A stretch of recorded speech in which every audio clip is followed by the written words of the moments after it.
ವೀಕ್ಷಕರೇ ನಮಸ್ಕಾರ. ಇವತ್ತಿನ ದಿನ ನಾವು ನಿಮ್ಮ ಮತ್ತು ನಿಮ್ಮ ಸಂಗಾತಿಯ ನಡುವೆ ಏನು ಭಾವನೆಗಳಿವೆ ಅದನ್ನು ತಿಳಿದುಕೊಳ್ಳುವಂತಹ ಪ್ರಯತ್ನವನ್ನು ಮಾಡೋಣ. ನಿಮ್ಮ ಮತ್ತು ನಿಮ್ಮ ಸಂಗಾತಿಯ ನಡುವೆ ಇರುವಂತಹ ಭಾವನೆಗಳು ಸದ್ಯದ ಪರಿಸ್ಥಿತಿಯಲ್ಲಿ ಏನಿದೆ, ಒಬ್ಬರ ಬಗ್ಗೆ ಒಬ್ಬರು ಏನು ಯೋಚನೆ ಮಾಡ್ತಾ ಇದ್ದೀರಾ,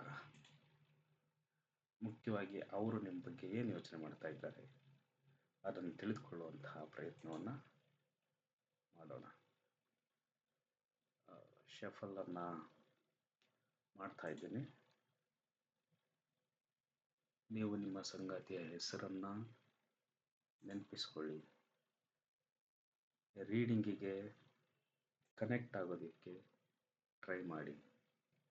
ರೆಸೊನೇಟ್ ಆದರೆ ರೀಡಿಂಗನ್ನು ಅನ್ವಯಿಸ್ಕೊಳ್ಳಿ. ಪಿಕ್ ಮಾಡ್ತಾ ಇದ್ದೀನಿ ಕಾರ್ಡ್ಗಳ.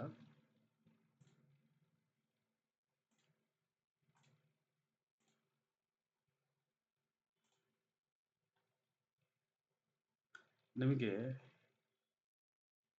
8 ಆಫ್ ಪೆಂಟಕಲ್ಸ್ ಬಂದಿದೆ, 8 ಆಫ್ ವಾಂಡ್ಸ್ ಬಂದಿದೆ, ಏಸ್ ಆಫ್ ಸ್ವೋರ್ಡ್ಸ್ ಬಂದಿದೆ, ಕಿಂಗ್ ಆಫ್ ಕಪ್ಸ್ ಬಂದಿದೆ, ಕ್ವೀನ್ ಆಫ್ ಸ್ವೋರ್ಡ್ಸ್ ಬಂದಿದೆ ಆ್ಯಂಡ್ ಪೇಜ್ ಆಫ್ ಕಪ್ಸ್ ಬಂದಿದೆ.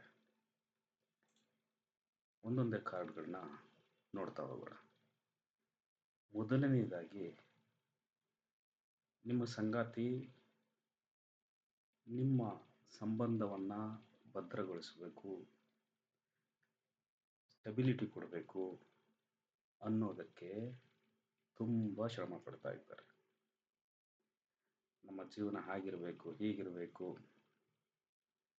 ಮುಂದೆ ಒಂದು ವೇಳೆ ನೀವು ಆಲ್ರೆಡಿ ಕನೆಕ್ಟ್ ಆಗಿದ್ದರೆ ಫ್ಯಾಮಿಲಿಗೋಸ್ಕರ, ಫ್ಯಾಮಿಲಿಯನ್ನು ಸ್ಟೇಬಲ್ ಮಾಡೋದಕ್ಕೋಸ್ಕರ ತುಂಬ ಶ್ರಮ ಪಡ್ತಾ ಇರ್ತಾರೆ. ಒಂದು ವೇಳೆ ಇನ್ನೂ ಕನೆಕ್ಟ್ ಆಗಿಲ್ಲ ಅಥವಾ ಇನ್ನೂ ಮದುವೆ ಆಗಿಲ್ಲ, ಇನ್ನೂ ರಿಲೇಷನ್ಶಿಪ್ನಲ್ಲಿ ಇಲ್ಲ ಅಂತಂದರೆ, ರಿಲೇಷನ್ಶಿಪ್ಗೆ ಬರೋದಕ್ಕಿಂತ ಮುಂಚೆ ಇಷ್ಟೆಲ್ಲ ಇರಬೇಕು ಮಿನಿಮಮ್ ನನ್ನ ಸಂಗಾತಿಯನ್ನು ನೋಡೋದಕ್ಕೆ ಅನ್ನೋ ರೀತಿಯಲ್ಲಿ ಅವರು ಶ್ರಮಪಟ್ಟು ಕೆಲಸ ಮಾಡ್ತಾ ಇರ್ತಾರೆ ಮತ್ತು ಆ ರಿಲೇಷನ್ಶಿಪ್ಪನ್ನು ಬಿಲ್ಡ್ ಮಾಡೋದಕ್ಕೆ ಪ್ರಾಮಾಣಿಕವಾದ ಪ್ರಯತ್ನವನ್ನು ಮಾಡಿದ್ದಾರೆ. ಅದು ನಿಮಗೂ ಗೊತ್ತು. ಇನ್ನೂ ಮಾಡ್ತಾ ಇದ್ದಾರೆ, ಅದು ನಿಮಗೂ ಗೊತ್ತು. ಪ್ರಾಮಾಣಿಕವಾದ ಪ್ರಯತ್ನವನ್ನು ನಿಮ್ಮ ಸಂಗಾತಿ ಮಾಡ್ತಾ ಇದ್ದಾರೆ. ನೀವು ನೋಡ್ಬೋದು 8 ಆಫ್ ವಾಂಡ್ಸ್ ಇದೆ. ಅವರು ಎಷ್ಟು ಈ ರಿಲೇಷನ್ಶಿಪ್ಗೋಸ್ಕರ ಡೆಡಿಕೇಟ್ ಆಗಿದ್ದಾರೆ ಅಂತ ಅಂದರೆ, ಮಲ್ಟಿಪಲ್ ಕೆಲಸಗಳನ್ನು ಅವರು ವಹಿಸ್ಕೊಂಡು, ನಾನಾ ಕೆಲಸ ಇರ್ಬೋದು, ಆಫೀಸಲ್ಲಿರ್ಬೋದು, ಫ್ರೆಂಡ್ಸ್ ಹತ್ರ ಇರ್ಬೋದು, ಬೇರೆ ಬೇರೆ ಕೆಲಸಗಳಿರ್ಬೋದು, ಬಿಸ್ನೆಸ್ ಇರ್ಬೋದು, ಎಲ್ಲ ಕೆಲಸಗಳನ್ನು ನಿಭಾಯಿಸಲಿಕ್ಕೆ ನಿಮ್ಮ ಸಂಗಾತಿ ಸಾಕಷ್ಟು ಶ್ರಮ ಪಡ್ತಾ ಇದ್ದಾರೆ. ಅದು ನಿಮಗೋಸ್ಕರನೇ ಮಾಡ್ತಾ ಇರೋಂಥ ಕೆಲಸ. ಮುಂದಿನದು ಏಸ್ ಆಫ್ ಸ್ವೋರ್ಡ್ಸ್ ಬಂದಿದೆ. ಆದರೆ ನಿಮ್ಮ ಸಂಗಾತಿ ಕೆಲಸದಲ್ಲಿ ಮಾಡ್ತಾ ಇರ್ತಾರೆ ಹೊರತು ಅವರು ನಿಮ್ಮ ಬಾಯಲ್ಲಿ ಹೇಳ್ತಾ ಇಲ್ಲ, ನಾನು ಅದು ಮಾಡಿದೆ, ಇದು ಮಾಡಿದೆ ಅನ್ನುವಂಥದ್ದು ಯಾವುದನ್ನು ಅವರಲ್ಲಿ ಹೇಳ್ತಾ ಇಲ್ಲ. ಅವರ ಕೆಲಸದಿಂದ ತೋರಿಸ್ತಾ ಇದ್ದಾರೆ ರಿಲೇಷನ್ಶಿಪ್ ಹೇಗೆ ಮೇಂಟೈನ್ ಮಾಡಬೇಕು, ಅದಕ್ಕೋಸ್ಕರ ತುಂಬ ಅಂದರೆ ತುಂಬ ಪರಿಶ್ರಮವನ್ನು ಪಡ್ತಾ ಇದ್ದಾರೆ. ಈಗ ಸದ್ಯದಲ್ಲೇ ಅವರು ನಿಮಗೆ ನ್ಯೂಸ್ ಕೊಡ್ಬೋದು, ನನ್ನದು ಈಗ ಈ ರೀತಿ ಸಿಚುಯೇಷನ್ ಇದೆ, ಇನ್ನು ನಾವು ಇನ್ನೂ ಚೆನ್ನಾಗಿ ನಮ್ಮ ರಿಲೇಷನ್ಶಿಪ್ಪನ್ನು ಬಿಲ್ಡ್ ಮಾಡ್ಬೋದು ಅಂತ ಮಾತುಕತೆಯನ್ನು ಅವರು ಸದ್ಯದಲ್ಲೇ ನಿಮ್ಮ ಜೊತೆ ಆಡಲಿದ್ದಾರೆ. ನೋಡಿ, ಕಿಂಗ್ ಆಫ್ ಕಪ್ಸ್ ಬಂದಿದೆ.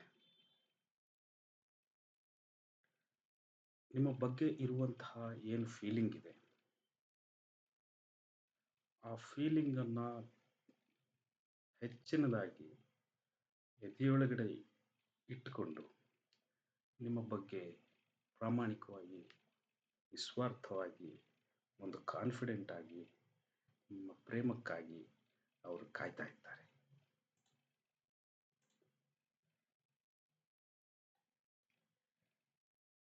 ಮತ್ತು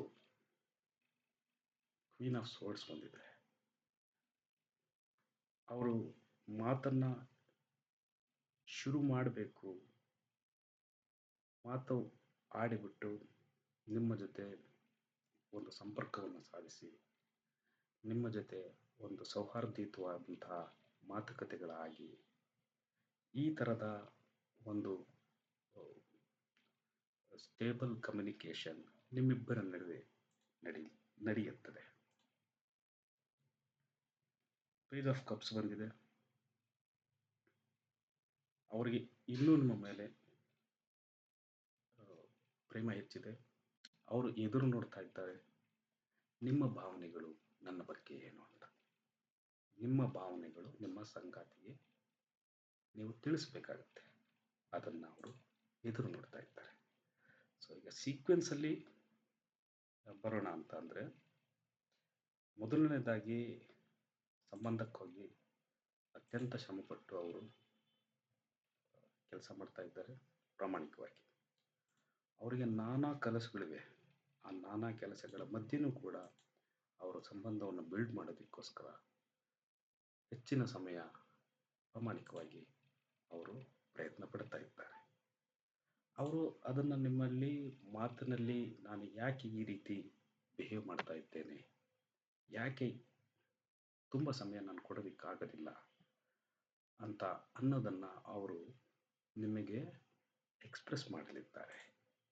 ಆ ಎಕ್ಸ್ಪ್ರೆಸ್ ಮಾಡಿದ್ದಕ್ಕೆ ನೀವು ಕೂಡ ಪಾಸಿಟಿವ್ ಆಗಿ, ಹೌದು ಇದು ನಮಗೋಸ್ಕರನೇ ಮಾಡ್ತಾ ಇರೋದು ಅಂತ ಅರಿತು ನೀವು ಅದಕ್ಕೆ ರೆಸ್ಪಾನ್ಸ್ ಮಾಡಬೇಕಾಗತ್ತೆ. ಮತ್ತು ನಿಮ್ಮ ಪ್ರೀತಿಗಾಗಿ ಅವರು ಹಂಬಲಿಸ್ತಾ ಇದ್ದಾರೆ. ಸೊ ಇದು ಪ್ರಾಮಾಣಿಕ ಪ್ರಯತ್ನ ಎರಡೂ ಕಡೆಯಿಂದ ಇರೋದ್ರಿಂದ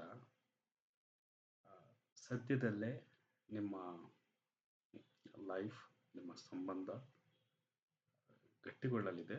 ನೀವಿಬ್ಬರು ಕಮ್ಯುನಿಕೇಟ್ ಮಾಡಿಕೊಟ್ರು. ಇದು ಇವತ್ತಿನ ವಿಚಾರ. ನಮಸ್ಕಾರ.